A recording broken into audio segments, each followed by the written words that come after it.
Bu efendim. İyi akşamlar. İyi akşamlar. Hoş Nerede geldin. kızım meyve suyu bir can. Meyve suyu de bak emelet bir ay geçmiş bu parti seken. Baş ne kena ki zor kadar çıkar mi? Seken durum senin o. Bu işte idare ki. Aman bir vatı emelet bir ay.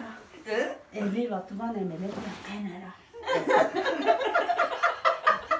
Geçmiş olsun Leyvan Bey. Kay gezik arışıyor.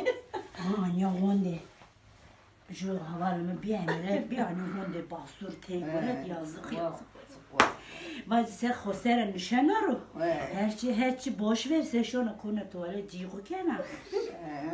Vay vay. Zorli khalki. Masi kezan cirana havalona mecbur ma o groşoni da ay keni seftan mara.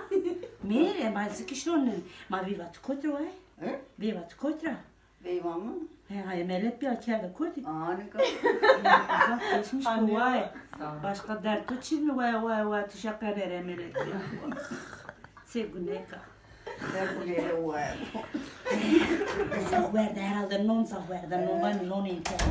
Evet.